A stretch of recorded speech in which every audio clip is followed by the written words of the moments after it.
오늘 하나님 말씀은 베드로전서 2장 18절부터 20절까지 말씀입니다.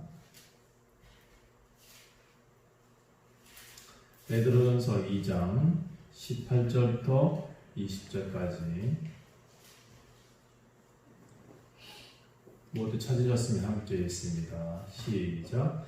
사원들아, 범사에 두려워함으로 주인들에게 순종하되 선하고 관용하는 자들에게만 아니라 또한 까다로운 자들에게도 그리하라. 부당하게 고난을 받아도 하나님을 생각함으로 슬픔을 참으면 이는 아름다우나 죄가 있어 매를 맞고 참으면 무슨 칭찬이 있으리요. 그러나 선을 행함으로 고난을 받고 참으면 이는 하나님 앞에 아름다우니라. 아멘. 오늘 말씀은 하나님을 깊이 생각하라 하는 말씀입니다. 사람은 불의할 수 있습니다. 그러나 하나님은 불의하지 않으십니다. 그분은 언제나 신실하신 분이시며 믿을 만한 분이십니다. 사람은 범죄할 수 있습니다. 그러나 교회는 범죄하지 않습니다. 교회는 세상에 복음, 좋은 소식을 전하려고 세워진 곳입니다. 그 소식을 전하는 곳이 절대로 기관이나 정치적 세력으로 힘을 키우는 곳이 아닙니다. 그러므로 교회 자체가 범죄할 수 없습니다. 교회의 목적은 복음, 좋은 소식을 전하는 곳이기 때문에 그렇습니다. 세 번째, 기독교 신앙의 가장 핵심은 죽으심과 부활이십니다. 그리고 핍박에 대해서 저항하기보다 십자가의 죽음을 택하여 왔습니다. 그러므로 이제 교회가 세상 가운데 핍박당하는 것이 모든 인류의 멸망을 막을 수 있는 유일한 길이 된다면 교회는 십자가 위에 당당히 올라서야 할 것입니다. 여러분, 기독교는 순교의 종교입니다. 이 땅에서 많은 이들이 희생하며 기독교를 세워왔습니다. 그러므로 여러분, 우리가 이 땅에서 기독교인이 어떻게 살아왔는지를 다시 한번 생각하시고 참된 교회의 모습을 회복하는 오늘 예배가 됐으면 참 좋겠습니다. 저는 잔다르크를 보고 참 감명 깊게 읽고 보고 또 영화로도 본 적이 있습니다. 한 농부의 딸로 태어났는데 어느 날 신으로부터 이제 그들은 이제 우리가 말하는 하나님이죠. 하나님으로부터 신의 계시를 받았다 하고는 왕을 찾아갑니다. 그리고 군사를 내어 주십시오. 내가 잉글랜드를 무찌르겠습니다. 이 여인이 찾아간 사람이 샤를 7세라고 해요. 근데 이 샤를 7세 당시를 왕으로 삼아야 되겠습니다. 그러기에 나갔던 사람이죠. 근데 이 잔다르크가 나가서 전쟁에서 계속 승리를 합니다. 덕분에 샤를 7세는 왕으로 등극을 했고 또 그 함께 옹호했던 무리들이 왕정을 펼쳐가죠. 근데 그 반대파였던 부르고뉴파라가 있었는데 이 부르고뉴가 이 잔다르크를 화형에 처합니다. 그의 제목은 여성이 남자의 행세를 했다는 것입니다. 여성이 세상을 구했다. 그게 마음에 안 들었겠죠.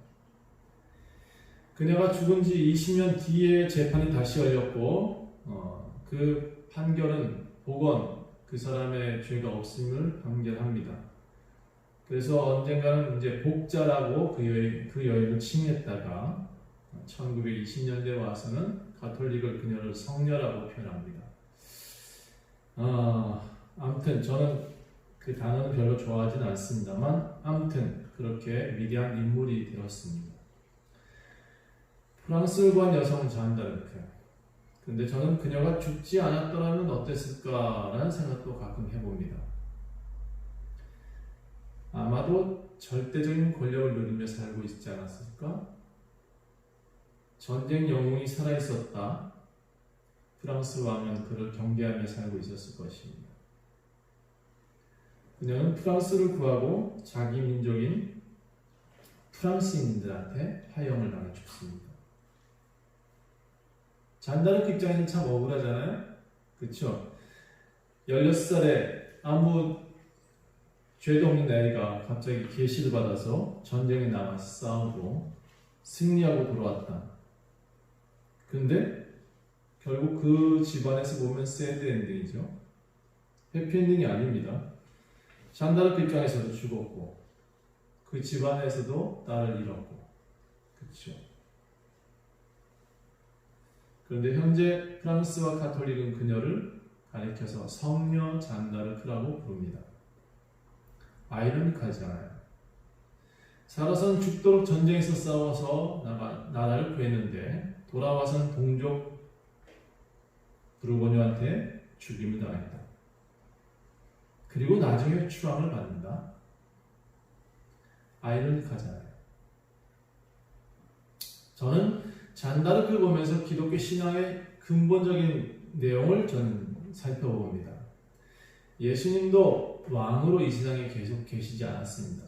십자가에 죽으셨죠. 그러면서 그는 모든 인류의 추앙을 받고 계십니다.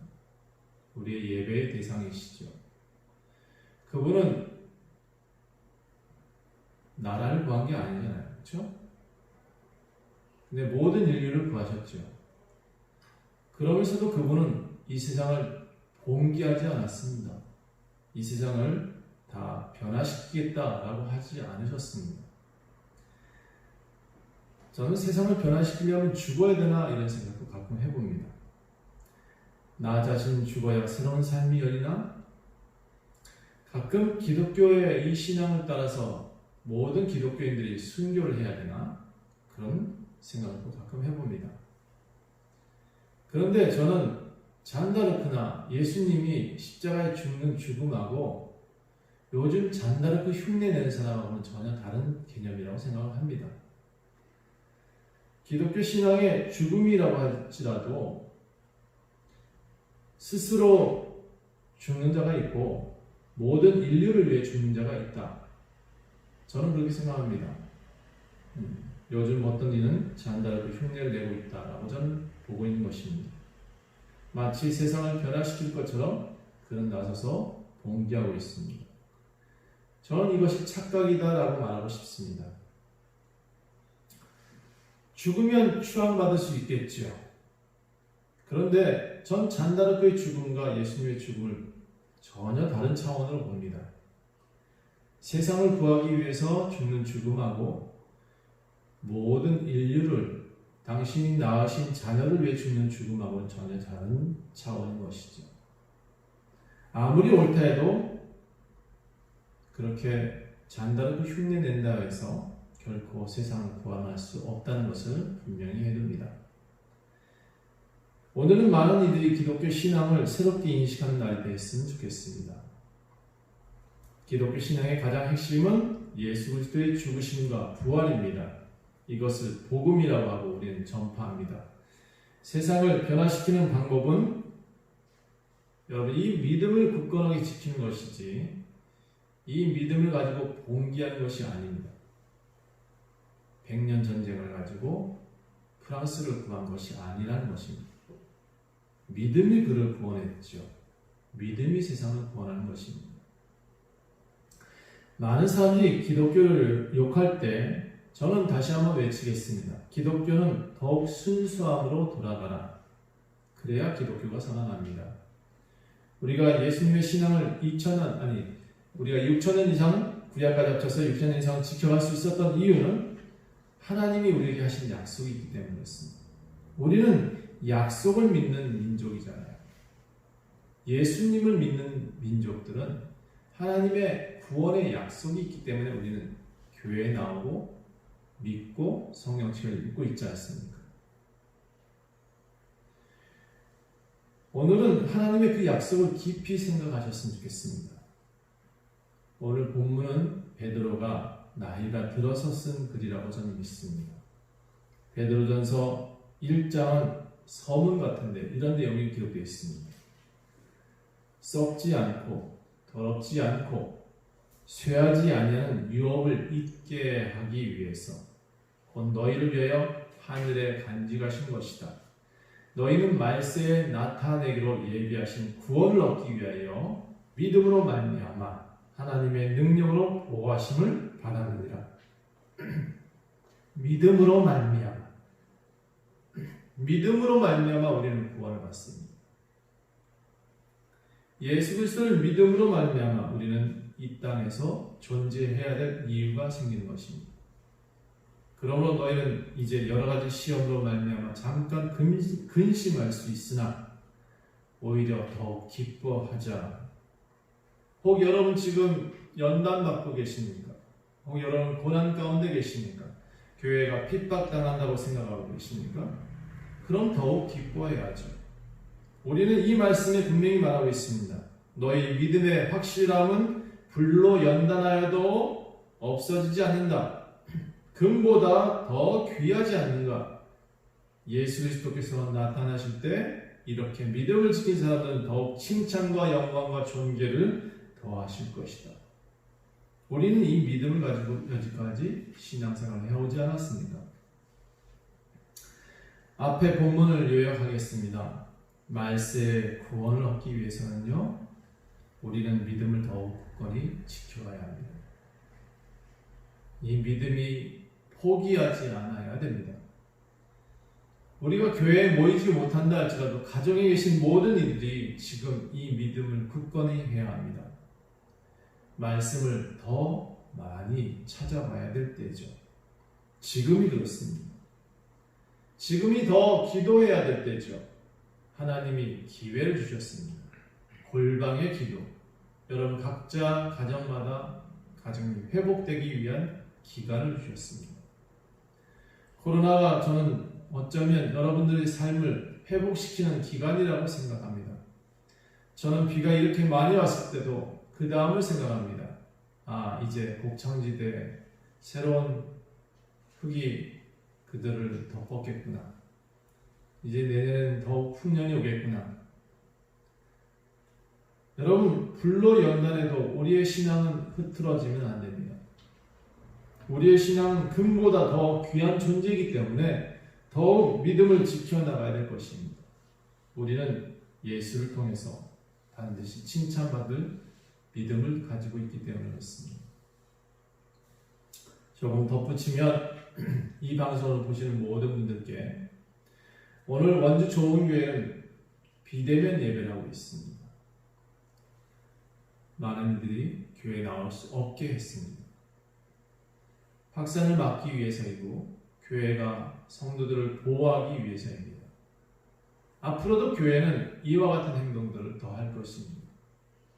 예배는 사람을 살리기 위해 있습니다. 교회는 사람을 살리기 위해서 존재합니다. 그리고 예수 그리스도의 믿음을 지키고자 이곳에 나오는 것입니다. 그리고 여기 나오는 모든 이들은 사랑하는 가족이 되기 위해서 교회에 나오는 것입니다. 여러분, 우리 가족을 보호하기 위해서 교회는 존재합니다. 그러므로 여러분, 교회를 정치 집단으로 만들지 마십시오. 교회는 더욱 하나님의 말씀을 사모하는 곳이 되고 하나님을 예배하고 찬양하는 곳이 되어야겠습니다. 교회는 기도하는 곳입니다. 기도하는 곳이 되어야겠습니다. 그래서 여러분, 저는 여러분한테 오늘 베드로전서의 말씀을 빌어서 이렇게 말씀합니다. 저항보다는 거룩함을 택하십시오. 거룩함을 택하십시오. 마음의 허리를 동이고 근신하여 예수 그리스도께서 나타나실 때를 기다리십시오. 그분의 은혜만이 이 모든 상황들을 정리할 수 있습니다. 그분의 은혜만이 이 모든 질병을 치료할 수 있습니다. 그분의 사랑만이 여러분 가정도 회복하고 나라도 회복할 수 있습니다. 여러분, 우리 스스로 무엇을 할 수 있을 것 같으세요? 저는 분명히 코로나 백신 나올 거라고 믿습니다. 그런데 그 다음은요? 여러분, 믿음을 지키셔야 됩니다. 그리고 사리사욕 좀 내려놓으세요. 우리의 사리사욕이 지금 이렇게 덩치를 키웠습니다. 죄의 덩치를 키웠고, 악의 덩치를 키웠고, 질병의 덩치를 키웠습니다. 자연이 우리를 공격하고 있습니다. 북극의 얼음이 녹아지고 있습니다. 우리가 조금 우리 사리사욕을 좀 내려놓으면 우리는 좀 더 불편할 것입니다. 그런데 생각하세요. 여러분 지금 재산 모은 데에서 여러분 재산이 자녀 것이 되는 것이 아니고, 여러분 지금 열심히 여러분이 먹고 사는데 애쓴다고 해서 여러분의 자녀의 미래가 밝아지는 것이 아닙니다. 여러분 이 땅의 자연이 다 망가지고 나면 여러분의 자녀들은 아무리 돈을 많이 가지고 있어도 산소호흡기를 끼고 살아야 됩니다. 그런 세상을 원하세요? 그렇다면 더 사리사욕을 채우세요. 여러분의 미래를 생각하세요. 자녀들의 미래를 생각하세요. 조금 불편함을 선택하고 여러분의 이웃과 사랑하는 방법을 선택하셔야 됩니다. 이렇게 많이 비가 오고 나면 저는 정화된다고 생각합니다. 세상을 좀 정화시키고 물이 통해서 바닥에 있는 지저분한 것까지 다 훑어서 여러분한테 지금까지 없었던 그런 쓰레기들을 다 한 곳에 모아두고 있습니다. 여러분, 그래서 어떻게든 여러분 거룩함을 선택하세요. 지저분한 거 자꾸 모으지 말고 거룩함을 따라가세요. 하나님께서는 처음도 그랬지만 우리의 외모를 본 적이 없으십니다. 한 번도 우리 외모가 잘생겼다, 그래서 우리를 칭찬하신 적이 없습니다. 우리의 중심이 어땠느냐에 따라서 그를 칭찬하셨습니다. 여러분의 중심에는 무엇이 들어있는지 반드시 점검하십시오.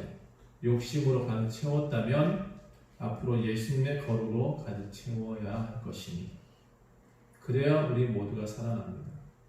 교회도 살고 세상도 살 수 있습니다.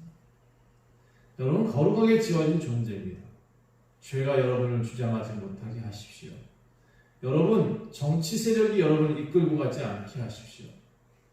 여러분은 하나님의 자녀입니다. 죄의 자녀가 아니고 하나님의 자녀입니다. 어떤 이권의 자녀가 아니고 여러분 스스로 하나님의 자녀임을 분명히 하셔야 됩니다. 거룩함을 선택하십시오. 저는 이 기간이 어쩌면 우리에게 쉼을 주시는 기간이다 생각합니다. 그래서 도리어 항상 기뻐하라, 쉬지 말고 기도하라, 범사에 감사하라. 이는 그리스도 예수 안에서 너희를 향하신 하나님의 뜻입니다. 여러분 이 기간은 감사하는 기간이 됐으면 좋겠습니다. 강제 휴가입니다. 네, 그래도 감사하십시오. 저희 원주 지역에서는 지금 이번 주간은 가정에서 나오는 사람이 거의 없을 것 같습니다. 그래서 더 행복한 시간 가지십시오. 집에서 맛있는 거 드시고 함께 가족들과 함께 나누시고, 그래서 이 기간에 감사하십시오.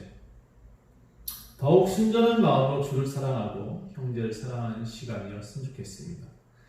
너희가 진리를 순종함으로 너희 영혼을 깨끗하게 하여 거짓 없이 형제를 사랑하게 이르렀으니 마음으로 뜨겁게 사랑하라. 이 말씀을 이루셨으면 좋겠습니다. 사랑하는 기간으로 삼으십시오. 여러분, 그리고 마지막으로 한 가지 말씀드리겠습니다. 교회는 없어질 수 있습니다. 여러분 앞에 설교하는 목사도 없어질 수 있습니다. 그러나 교회는 사라지고 이 나라는 사라질지라도 하나님 말씀은 반드시 살아있을 것입니다. 정권은 바뀌어도 예수님의 사랑은 변함이 없으실 것입니다. 모든 육체는 풀과 같고 그 모든 영광은 풀의 꽃과 같다 했습니다. 풀은 마르고 꽃은 떨어지되 오직 주의 말씀은 세세토록 있다 하셨습니다. 여러분, 이 땅에 지금 아무리 좋은 집, 아무리 좋은 꽃, 아무리 좋은 차, 아무리 좋은 것 가지고 있다 할지라도 여러분의 생명은 구원받지 못하면 그때는 지옥이죠. 여러분 지금 살고 있는 삶이 지옥이라면 빨리 되돌리십시오. 돈 많이 갖고 있어서 행복하지 않다? 지옥입니다. 그러니 빨리 하나님께 돌아오십시오. 여러분, 내가 누리고 사는 모든 것이 행복하지 않다? 지옥입니다. 그러니 이웃을 사랑하는데 돈을 쓰세요.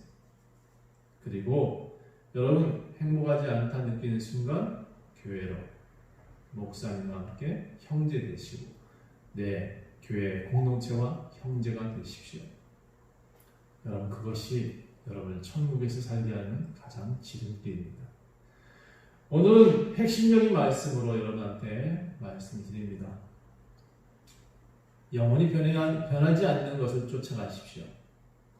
영원히 사랑받을 수 있는 방법을 선택하십시오. 교회가 불의할 수 있습니다. 사람도 불의할 수 있습니다. 그러나 반드시 변하지 않는 것은 하나님의 사랑이고 반드시 변하지 않는 것은 하나님의 약속입니다. 반드시 변하지 않는 것은 하나님이 우리를 처음에 창조하신 그 거룩함은 변하지 않습니다. 사람들이 불의하다고 실망하지 마십시오. 하나님은 절대로 여러분을 실망시키지 않으실 것입니다. 기도하겠습니다. 하나님, 오늘은 이 땅에 기독교가 왜 존재해야 되는지를 서로 알기 원하고 우리의 모습이 어떠한지를 서로 알기 원했습니다. 하나님, 이 땅에 참된 신앙들이 더 굳건히 설 수 있게 하옵소서. 감사드리며 예수 그리스도의 이름으로 간절히 기도합니다.